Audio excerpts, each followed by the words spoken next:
Hello, good afternoon. I'm Chandra De Silva. I'm the Vice Provost for Faculty Development, and it gives me great pleasure to welcome all of you here today.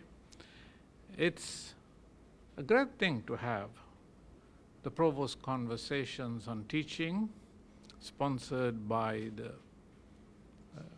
Center for Learning and Teaching. It's even a greater pleasure to be here today because today is Valentine's Day, and to see that all of you have come here to discuss teaching on such a day where we care for each other and show how we care for each other. But most wonderful of all is that we have Kiran Karande here, who will talk to us about some aspects of teaching. Kiran, as some of you know, is a professor in our College of Business and Public Administration. He teaches students at all levels. Students at the graduate level, students in the executive MBA, but also undergraduate freshmen. One of the things that he and I were talking about a few minutes before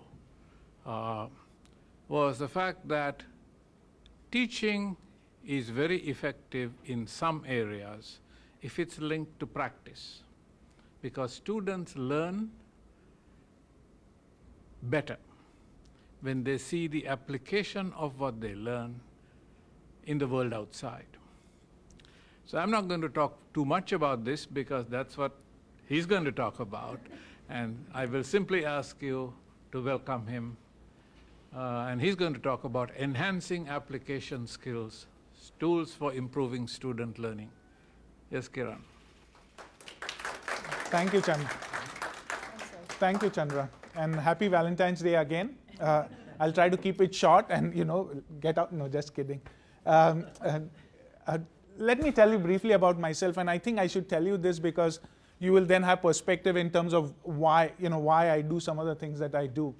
My bachelor's degree is in engineering, and this was in India. I got a degree in electrical engineering. I did an MBA immediately after that. And after getting an MBA, I didn't have anything to do with engineering.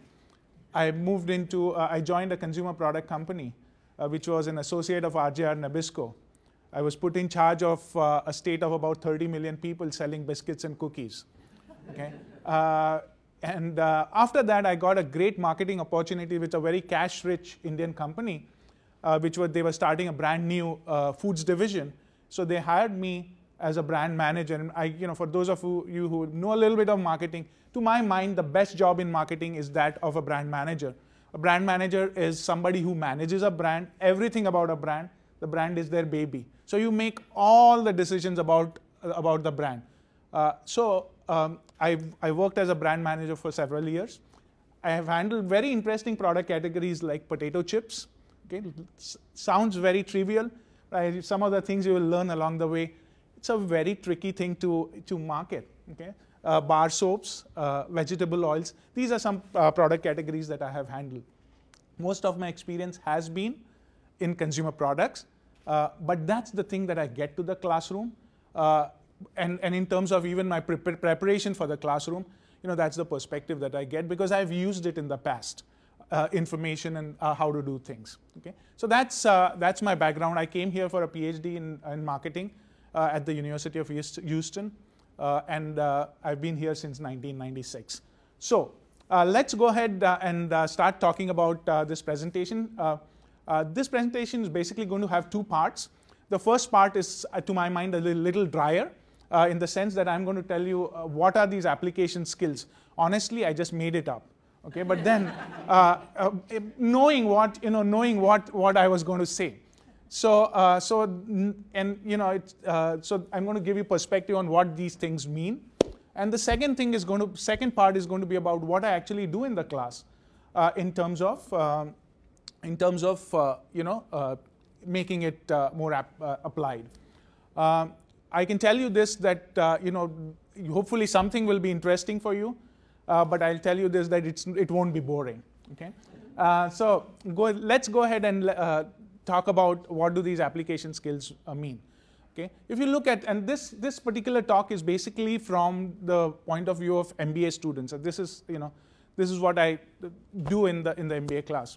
So if you look at MBA education today, it is MBA market is changing quite a bit. They're shrinking. So instead of 2 years, you have 1 year program, you have 1 year specialized programs, you have executive programs, you have online programs, you have corporate training. So there's a lot of different things happening out there. So people have started having a look at what should we be doing. So there are a few professors at Harvard who were put on the job to look at the MBA market and talk about what should be done. Okay, so Datar and 2 of his other colleagues wrote a book. It's called Rethinking the MBA. And what they say is that you've got to do, business schools need to address 3 different things. The first thing is knowing. When we talk about knowing, what are we talking about? The theories and the concepts that we want the students to know. Okay, that's the knowing part. The doing part is in terms of what kind of techniques are we teaching them, what kind of skills are we developing, what kind of capabilities are we giving them, okay, to be able to practice management. Okay, so that's doing. And being is basically the attitudes and values that managers get when they're doing the job. Okay, so that's going to develop their thinking in terms of how ethical they are and things like that. So this is what they came up with. So without having doing skills, you would have a hard time applying the knowledge, right? So doing is very important, and without having the being skills, you would have difficulty in terms of maybe making ethical decisions, being professional, and things like that. So that's as far as what the gist of their point was. Now they talk about a number of different gaps that they see in the marketplace. They talk about these different gaps. I'm just going to touch upon a few of them here. One of them is gaining global perspectives. What the universities are doing is they have global courses, but they are having international residencies. So they'll take you to Dubai, or they'll take you to Sao Paulo, or they'll take you to some place in Europe. Okay, developing leadership skills. They have leadership courses. They have leadership labs. Okay, if you look at thinking creatively and innovatively, there is a course which is called Creating Infectious Actions. This is at Stanford, where the students work with their design center. And so can you imagine how so different? Maybe we don't have the resources for that, but it's good to think about. Okay, so that's something like that. Thinking and critically communicating clearly. Again, there are courses which have been developed where they'll give you 7, 8 situations during the course of the semester, and you develop arguments for and against. Okay, so today when I was this evening I have a class, and I was thinking about what are things that I can look at. I came across something, and I thought this could be a nice thing to think of.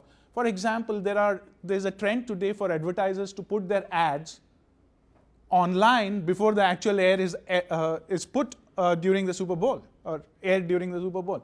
Now, is that a good idea? Is that a bad idea? That's something like students could be asked to think about. Okay, so those are some of the things that can be done. All of them fall in the category of doing and being. If I'm talking too fast, please let me know. I'll slow down. This is something that I got from one of Mohammed Abdus's emails. He sends this. Mohammed, this is proof that we at least look at it and read it, right? So, so we picked. I picked a few that were relevant out here. And if you look at this, turn classes into PowerPoint shows. I think that's a fantastic suggestion. I think we can get enamored by this PowerPoint and put a lot of stuff out there. The second thing is provide variety in instruction, very important. And the third thing is establishing relevance. Everything that you do. If you show a film in class, establish the relevance. It's important to say how it fits in, right? If you're going to use an article in the class from Wall Street Journal, you've got to establish the relevance, So anything that we do, I think we got to, or you show a YouTube film, or you show a TED film, establishing relevance is important. Sometimes not so easy, but This is something that I have just put up based on informal conversations with my colleagues, with employers and things like that. But this is another thing that you have to look at. What are employers looking for? Okay, they want their hierarchies to be, if that's the right word, to think critically, be creative. They should have ability to innovate, ability to communicate, innovate, think outside the box. And that's something that actually I like the students to do. And that's what I focus on, and which will become clear as we go along. So going forward then, this is the, these are some examples of what do I mean by application skills. In my class that I teach, the first thing is probably the most important thing in my class. When they get out of my class, they should know how to write a marketing plan. So everything is geared towards that. Okay? How do you make a brand grow? Okay? So if I taught this in my second lecture, students can actually walk out of the classroom, take it to their company, and apply it there itself. Okay? Chandra talked about executives. Executives love this. Why? Because they can take it with them the next day and apply it. Okay? And in many ways, some of the things they're thinking about, but what we're doing is we're giving them structure to think about it in a very systematic way. Okay?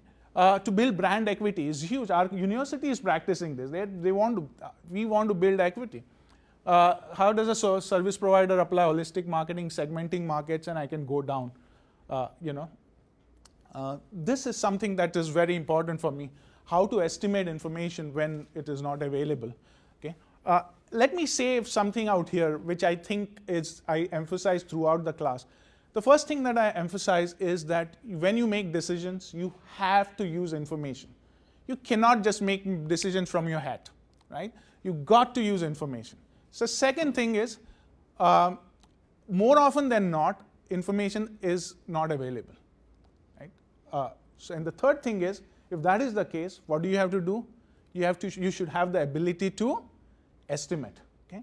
And that's what I try to focus. And if you go back to our earlier slide in terms of what are employers looking for, they're looking for creativity, they're looking for innovation. That's the ability to adapt, ability to extract information. Okay? So that's as far as, let's see how fast I'm going. If not, I'll slow down. Oh, that's good. So now let's talk about the tools. Okay? Before I go further, I believe the value that students get from my class is from what is outside the book. Okay? The book only adds. I use the book more as a structure because these are the best people in the business who have written the book. Who am I to tell them, this is not, but I use the book as a nice structure. I don't use everything from the book, but then I supplement it with a number of different things. Okay? So that's what I do. Another thing that I do about talking about value, which I'll show you in a few minutes, and I have to thank Miriam for that. Miriam Bridges is our business librarian, and she is of immense help, which will become clear in a few minutes. But one of the things talking about value is that students in monetary terms get more from what I show them than what they pay for it in terms of in-state tuition. Okay? And I'll show it to you in a minute. Okay, so let's go here and talk about the class structure. So the first thing that I have there is writing of a marketing plan. Okay? This is a class project. It's a group project. Now, I give you an example. This semester, there is a group of students. One of them happens to work for Riverside, Medical Center, and they're going to write a marketing plan for. They have a cancer center on the Eastern Shore, and they're going to develop a marketing plan for that. Now, what better thing than doing something like that? It's going to be totally unstructured. Information might be difficult to get, and they will keep on coming to Miriam for information. But but it's going to be a great experience. Okay? So that's an example of how sometimes it can be very useful. I have had a few students who have done projects which have gone on to become businesses, okay, or at least from what I know. And otherwise, there are interesting products and services that people write about. So, for example, a group might write a project about a marketing plan for an anti-energy drink. Okay, Anti-energy drinks is the exact opposite of energy drinks. You know what is the interesting part with an anti-energy drink? What market are you going after? You're going after the insomnia market. The insomnia market is huge, okay? And right? So and so what are you talking about? You're talking about Tempur-Pedic beds, which cost $3,000, and the anti-energy drink that you're talking about costs $3. Okay, so it is, if you look at it, it's a very interesting, this is the good thing about teaching marketing. It is fun, and the other good thing is people can associate with it. They, people walking in think that they know how to do marketing. Really, they don't. By the time they walk out, hopefully they realize, you know what, we learned something in the class.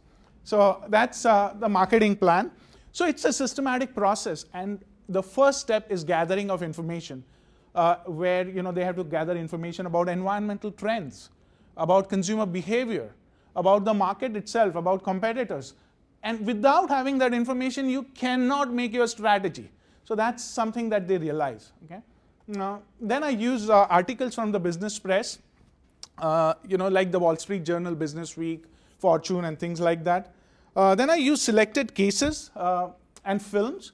Okay, so I have this for every, so for some of the topics, I have these great films or cases. Okay, so for example, for a topic called brand equity, I have this film on Las Vegas, the Las Vegas Convention Center.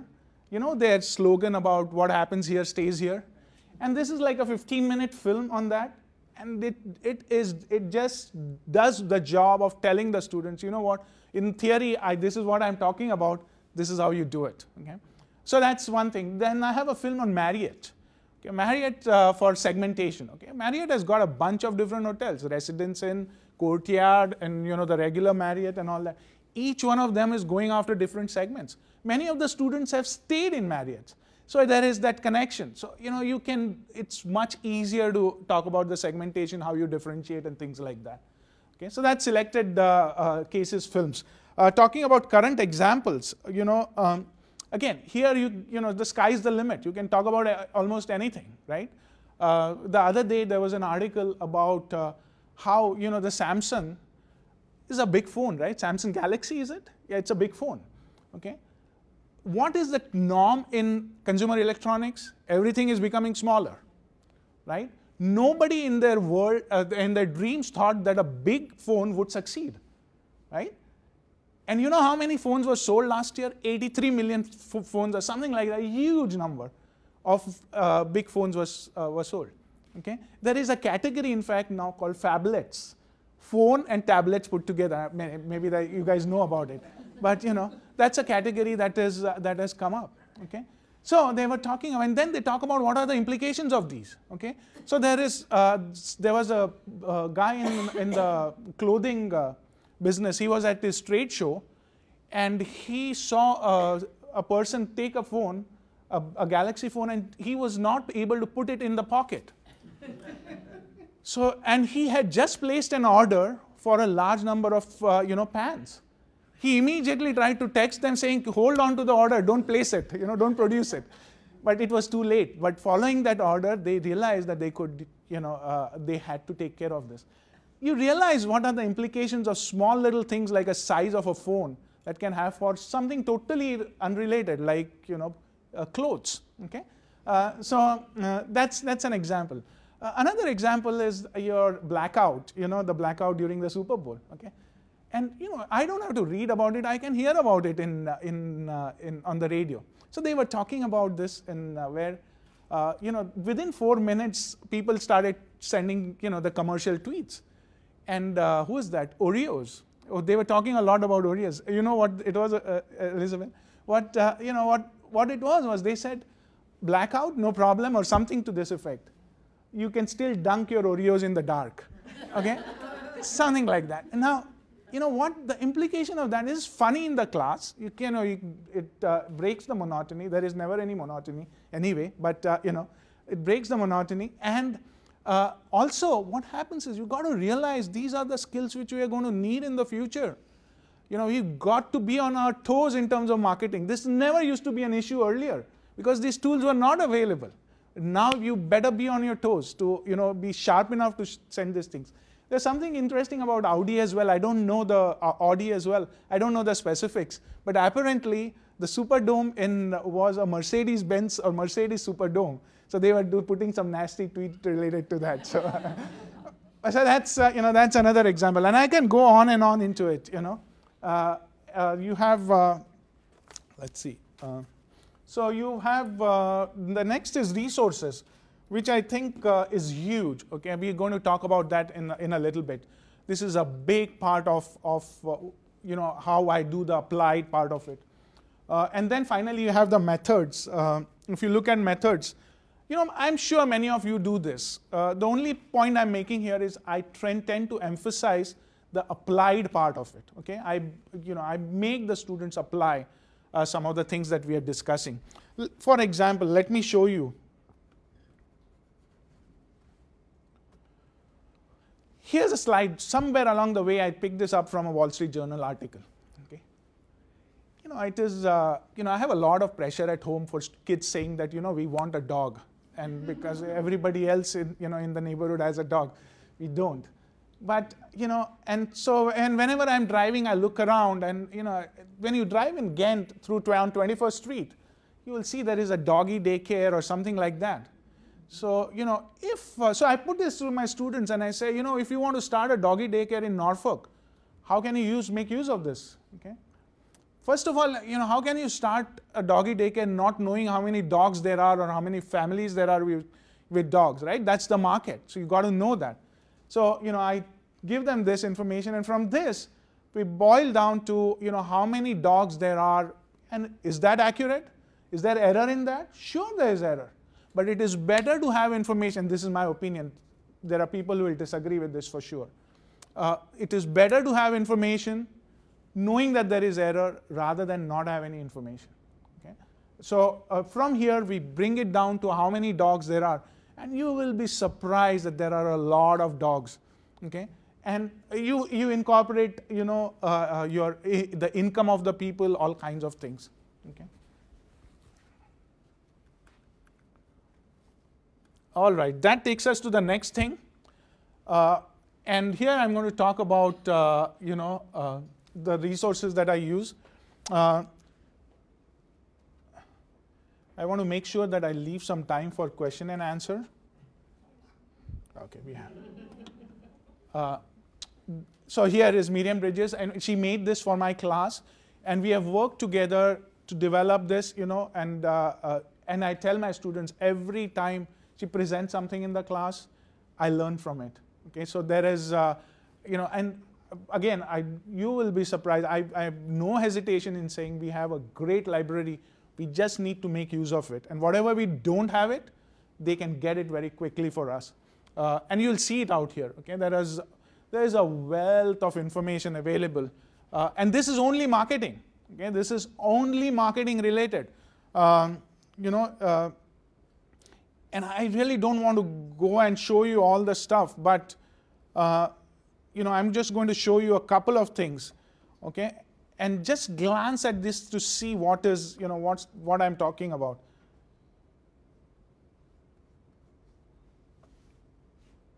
Okay, so here are all the reports. Let's just look at beauty and personal care. Okay, there are so many different things available in, and these are big reports about everything from the consumer's point of view about these categories. Okay, it's just phenomenal.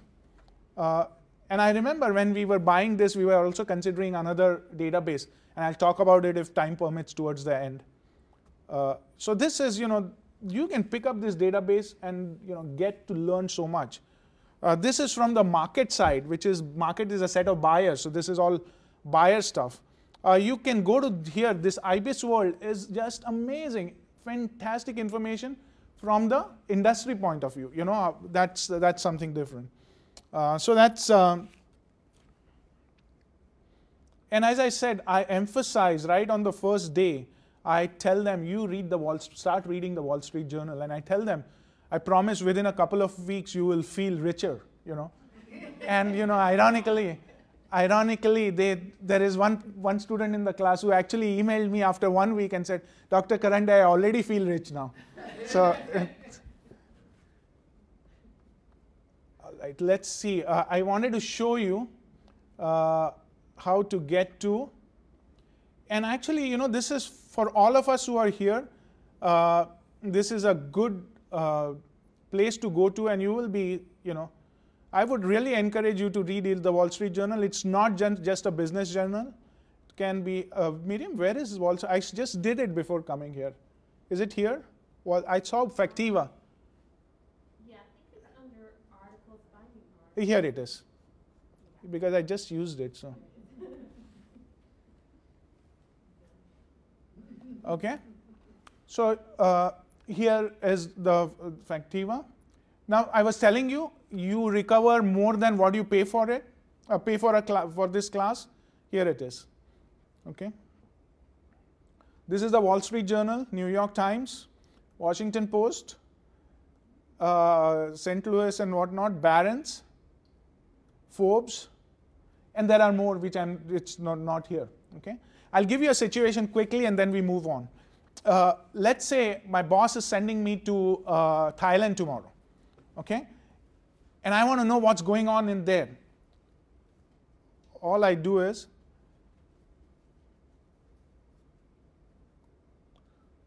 let's see, Asia, Southeast.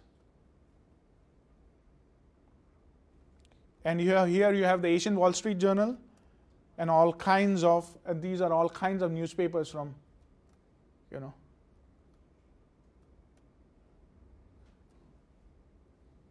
You talk about advertising, you've got advertising stuff. You know, you name it and it's just amazing what we have available. Okay. So that's as far as resources are concerned. Let's go. I know I'm talking a little fast, but I guess you're getting the point. Government resources, you have census type information. You know, you have, I tend to just use a zip code from here and a zip code from California, and they'll always talk about 90210. You know, and we compare it, you know, and you will see, I mean, there's such stark contrast in terms of housing values, or everything, okay? Another thing that I tend to use, I give you an example. If I am a brand manager for, let's say, a Honda Odyssey, or a Toyota Sienna, or a Nissan Quest, or a Dodge Caravan, you know, I can sit out there and figure out what is my market. You know, let's say $75,000 plus higher income. Families, traditional families, or families with with children less than 17 years of age.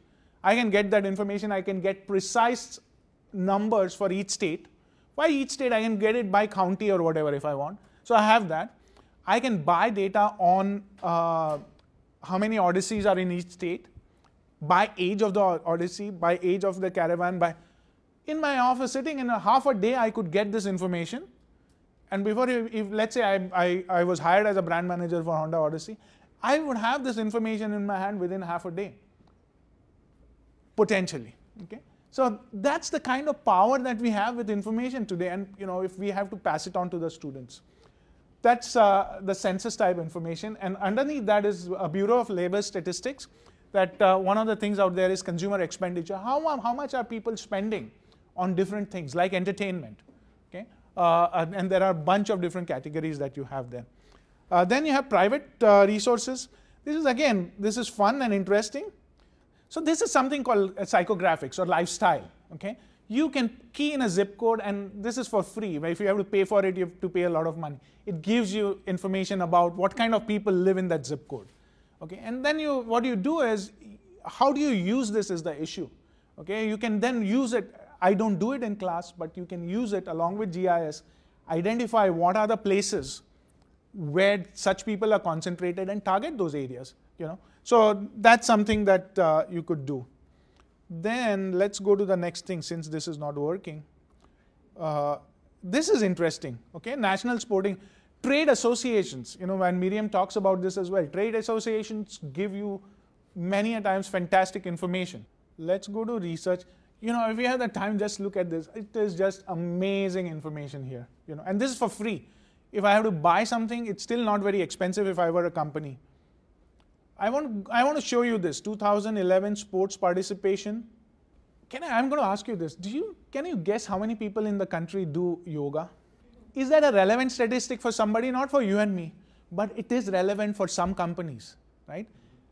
You know of a company called Lululemon? Lululemon is a company that makes athletic wear, okay? Very expensive. So, a pair of, running shorts or something would be like $80 or whatever, $900, something like that. Okay, they're doing very well. Okay, their one line concentrates on yoga. Okay, and I'm going to show you some. Oh, it's not here. Let's see. In terms of growth, so it should be yoga is 21.6 million people do yoga. Okay. Now, how am I going to use this information? Okay, if I am Lululemon, I'm looking at this and saying, if I can get 10% of those people, I have 2.2 million people, right? And I make each one of them buy 3 sets at about $200 a piece per year. I have $400 million of business, right? And this, this is a mindset. You have to be able to look at it and say, you know what, there's money here, okay, or there's a market here. Not, to put it more nicely, okay. So it's and it is amazing. And there are people who have done this in the past. There's a brand of shoes called Vans. I don't know, those of you who have kids will know this. Vans was started as a shoe for skateboarders. And if you look at the skateboarder number of people doing skateboarding, it is somewhere. But that time, all the other brands, Nike was flat. Vans was going like this. Why? Because they captured a trend. Okay? And just knowing a trend is useless. Not useless. It is not useful. What is more useful is putting numbers to it, because you can then connect it to the bottom line. Okay? So skateboarding is here, 6.6 million people. But it is declining. All right. That takes us to the next thing, which is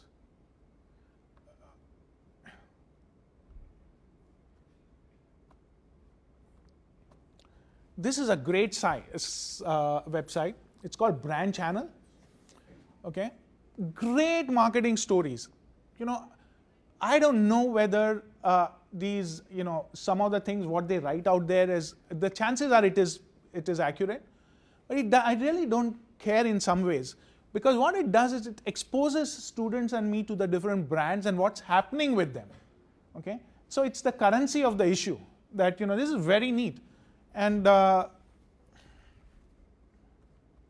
just happened today. This happened today, yes. And then and also the one right above that about American.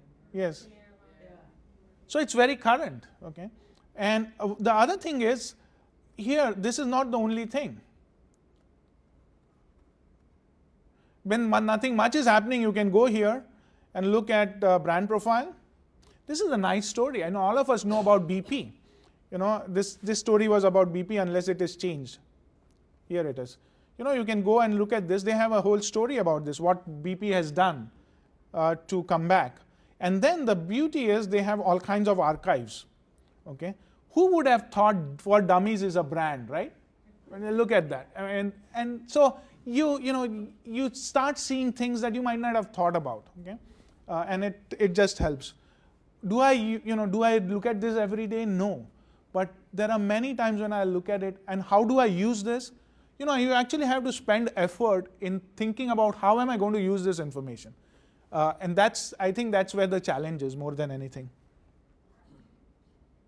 All right, so this is done.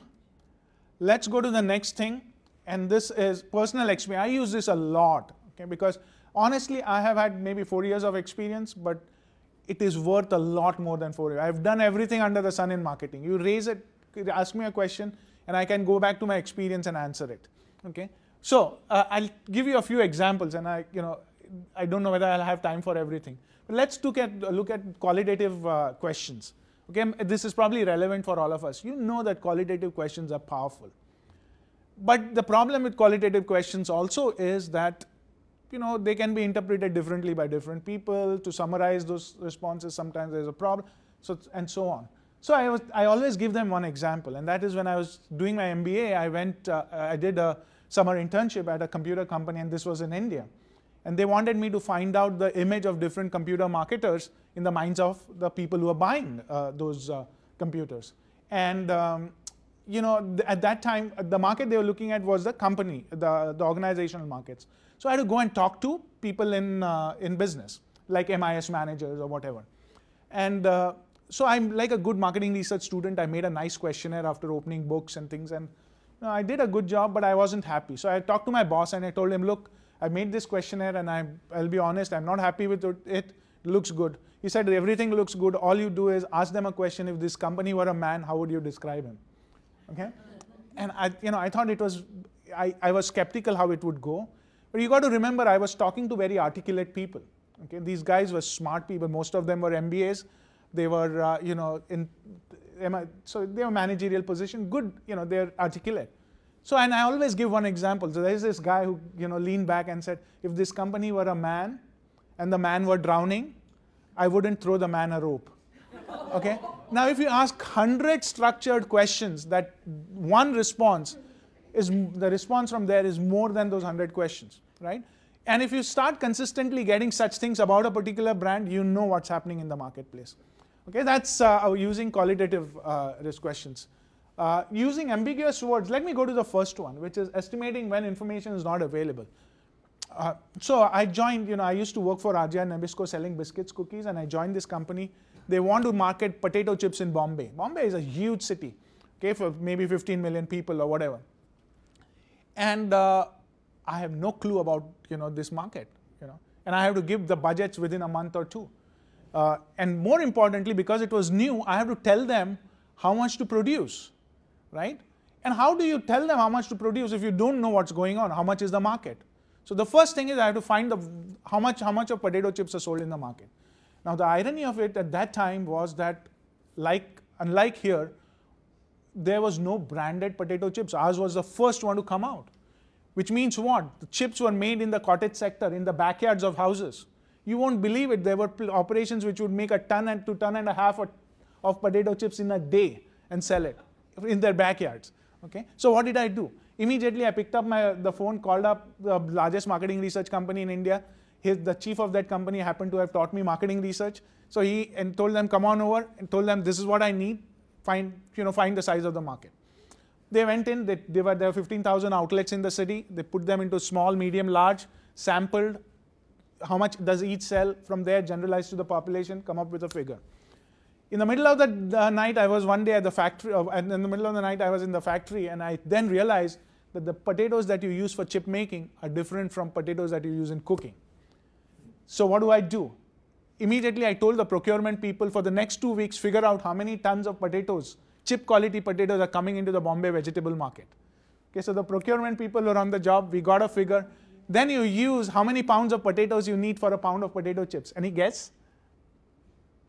5 pounds of potatoes for a pound of potato chips. So you convert it back, you get a figure. Is there error in it? Sure, there is error in it. But I know there is something, which a ballpark figure. Third thing that I did was the sales force was making their routes to cover the market. I told them, go and ask every individual retailer how many tons they sell, how many chips they sell every day, from whom do they buy. Okay? And the relationship between the retailer and a salesperson is very different in India. They can get that information. They got that, added up at the end of another 3 weeks, I had that information. You won't believe it, it was between 14 tons and 18 tons a day.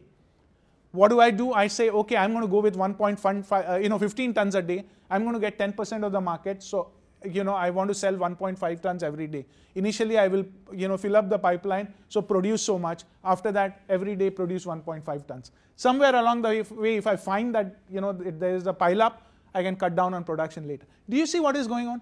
In 5 minutes, I can tell you, estimating when information is not available. That's the beauty of it. I'm fortunate that I have had that experience to talk about it. Many people don't. But if you don't, what do? Look for examples that you can build a story around. And that's and people, particularly executives, love it. They oftentimes executives have a feeling that these professors, they just they talk about theory. That's not the case. I think professors are very smart. They've had both ways, and so we can really see things that they cannot see. Okay, so that's estimating using all that. And the last one I'm going to skip. Let's see how much time we have. And the final thing is something that I have been toying with. I'll take 3 minutes, but if you have the time, I would recommend both these films. particularly the one which is Daniel O'Reilly. Daniel O'Reilly is a big guy in behavioral economics, and he used to be at MIT, now he's at Duke. You will love the talk, whatever your background, okay? I can promise you, and it will make you think. You know, it's pretty neat. So what these two films do is they talk about things like, you know, and this guy is a British fellow from, he's an Englishman, great sense of humor, you know, and he talks about, you know, things like perceived value. You know, value is perceived, value is relative. He talks about an example of, you know, some place where they're selling oranges. So they put up a board in English saying oranges for $5, in Spanish, or it's the same board saying oranges for $4, you know. So, he talks about, you know, the moment you have a benchmark, you have a reference, things change, okay. So you look at that. Perceived value, he talks about intangible and tangible, you know. Value is, there is a lot to be done in terms of intangibles, okay. And I'm not doing justice to this. You have to watch the film, okay. If we have the time, we can watch a few minutes of it. And Daniel O'Reilly, the same way, talks about, you know, fantastic stuff in the sense that he talks about how there are countries where people just don't sign up for donating organs. I'm sure somebody has heard about this. There are countries that don't sign up, in which people don't sign up for donating their organs. And in other countries, it's very high, 80%, 90%, and so on. And so then he goes and investigates what happened. You know, and these are, and normally what would you say? You'd explain it by culture.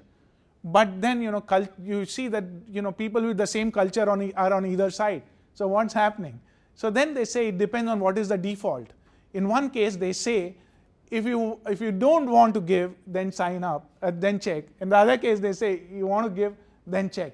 And people don't do it the right way. Again, go and look at it. These, you know, they can go and look at this, right? They're like 15, 17-minute films. Believe me, you will love it, both these films, okay?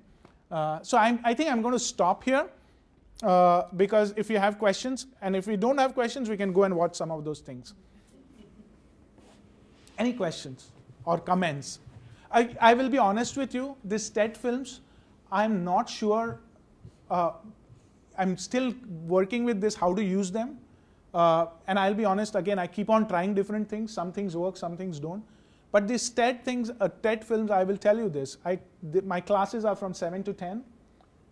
And the last time I taught this class, at 9:50, people were sitting and watching Daniel O'Reilly's film. They were not willing to get up. I had to tell them it's time to go. You know, but if you want to sit, we can sit. So, you know, so in terms of, the way I look at it is, you know, attention, interest, and engagement. You know, the last talk here was about engagement. I think this can be very good in engaging. How to use this, you know, maybe you guys have some suggestions I can use. How have analytics Sorry. How have analytics come into play in your area? Actually, analytics has come into play in a big way. Unfortunately, I talk about it because my original research was using scanner data, which is used for analytics.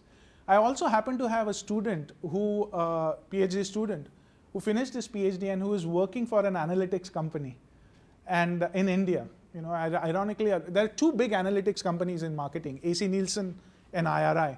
And I use the AC Nielsen data for my dissertation. So I talk about it, but you know, beyond talking about analytics and how they are used, I don't go beyond that because there is no room to talk about it. But definitely there are universities in this country, business schools in this country, which have analytics courses, and it is big. Marketing analytics is very big. And large retailers like Target has a huge operation in analytics. IRI, Information Resources Incorporated, AC Nielsen, you know, all the big retailers, the British retailers have, you know, huge analytics operations. Yeah. I'll tell you the reason why I asked. We have a research project right now where we did the usual surveys and that kind of thing with the folks that are participating in it. And, you know, we started seeing things that, everybody was on a Likert scale, they liked it. They didn't want to say they didn't like things, but they liked it. Yes. And we're looking at ease of use of online learning portals and things like that. And we happen to put Google Analytics into the site. The site is actually at Hopkins, Johns Hopkins, which is in the project with us. We also were getting analytics directly from Hopkins, and so when we started comparing, we could easily see that probably 30% of the teachers that were in the project hadn't even gotten a log on. So they're making decisions in a questionnaire that we could clearly see they weren't even on the site. And of those on the site, they have school-based coaches. Right. And the coaches were not, the coaches were doing all the work. The teachers that even had the log-ons weren't going to the site. Yeah. So, I mean, all of that became very clear to us when we compared the two, and I'm starting to see the power of analytics. Blackboard here, we've got tons of data. Yes. It is huge. It can give you a lot of information. In marketing, how is it used? Marketing, you can look at the past data to make future strategies. Market basket. Okay, what should I include in promote? If I want to promote, what is a market basket? When people go in to buy, what are the things that they buy together? So bread and milk and this and that. There is a basket of goods that people tend to buy, and there might be different baskets. So for making promotion decisions, how often should I promote? When should I promote? All those things, there is information available, and it's very neat. The economists, the statistics people, and the marketers work together. And this student of mine, he was a marketing student, but he was very strong quantitatively, Rajiv Irani, and he was very strong. He was like a math major, and he would work on mathematics and all that. So he had the advantage of being a marketer and yet be comfortable in econometrics and mathematics. So I'm sure he's really doing very well. But I would love to chat with you about what your experiences are. But that's a great question, because our students, I don't even think realize that analytics is being used everywhere. Okay, so that's a good point. I'm going to make it a point to emphasize it this semester again. Thanks. Yes, sorry. I'm coming.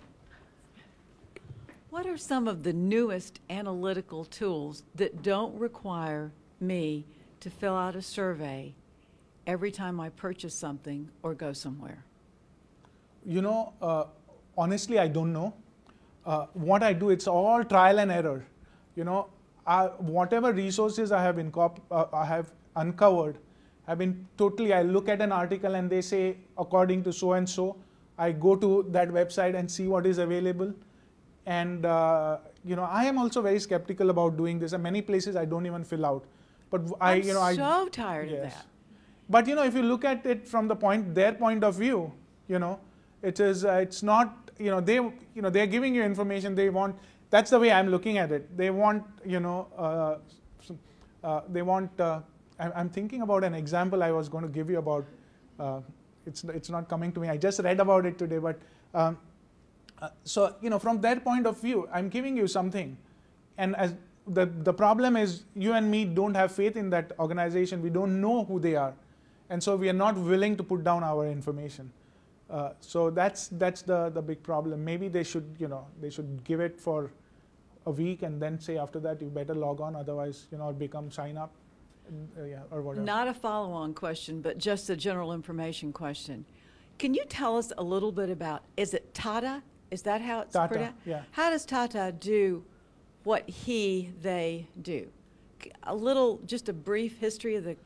The original Tata, JRD Tata, was they were very good philanthropers, but very good business people as well. And so, for example, the Tata Nano. So it's ironic. Tata Nano is like a $2,000 car. I don't think it has done very well, but it is still there. But this is the same company that owns Rolls-Royce and Jaguar. Okay? And nobody thought that they would do well. and they have completely turned these companies around and done very well. So they, how do they do things? I mean, they are they are a conglomerate, or they are all professional managers.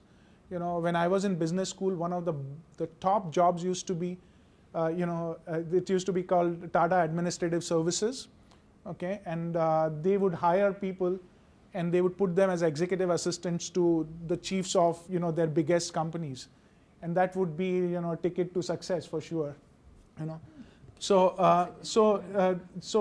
the answer is it is all professional. They are as professional as the most professional companies, and in addition to that, they have a heritage of doing philanthropy and being good for the employees and things like that. I don't know whether I'm answering your question. I was just amazed at the breadth of their interest. Yes. The first time I ever heard the name was a TV show where they actually had call centers where they were teaching people in India to sound like not just an American Southern accent, but a Georgia Southern accent, an Alabama Southern accent, to the point that you could not tell they were not from Atlanta. That's difficult, but that's I understand what you're saying. That and there are families. There are in India there are professional companies, but now even the family-run businesses, the big businesses, they're all professional now. All MBAs and well-educated people, or many of them are from here. So I don't know whether I've answered your question, but Kiran, I'd like to turn the conversation into a slightly different direction. All right. All the skills you were talking about are actually of wonderful utility to non-profit groups. Yes. Now, I understand that the people who are coming to do an MBA may not be interested in that. But have you had any experience in getting groups of students use these skills, for example, to check how the Chrysler Museum might attract more people? That's a great question.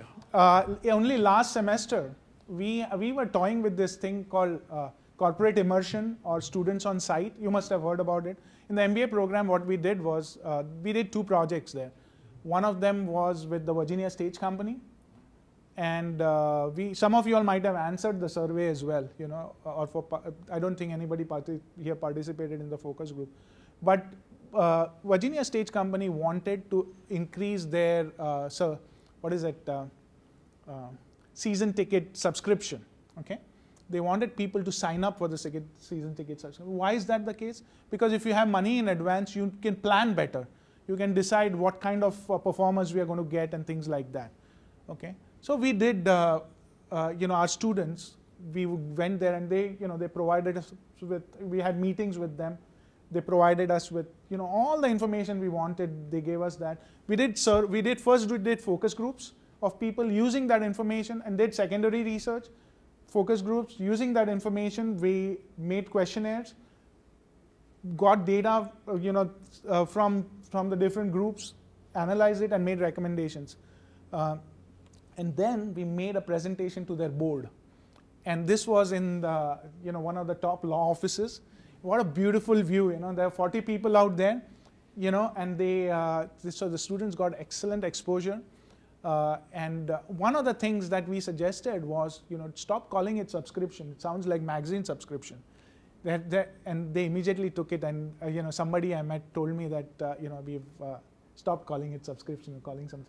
So the answer to the question is we have done it on a limited basis, but if we can come across projects like that, it can be applied. And the problem with all the art things today is, in general, almost every art, the younger generation is not so much into it as much as the older generation. So that's the market itself is kind of declining, and the funding for arts is also becoming a little bit of a problem, right? So yeah, you had a follow-up. Yeah.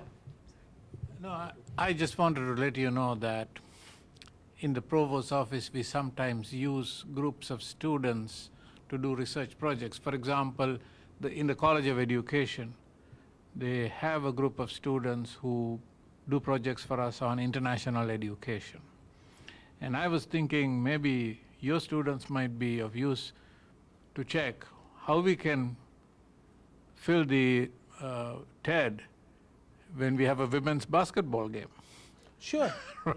Absolutely. It's a very practical issue. It is very doable. Yeah. And it can, and what's the worst that can happen? We don't fill the TED. Right? So, that's the worst that can happen. But if they get some experience and everybody comes out ahead, I'm with you completely. Any? Quick question. What do you think about offer e-marketing courses? There are people in my department who offer internet marketing, and she's very good. She's really good in internet marketing. My course is more the MBA, and gradually some internet marketing is incorporated here, but not so much. It is more at the marketing management. But internet marketing is offered, and it's very popular, and she does a great job. Yu Ping Liu. She has also spoken in this seminar a year or so back. Yeah. Anybody else? Yeah. Well, we thank you very much, Dr. Karande. Thank you.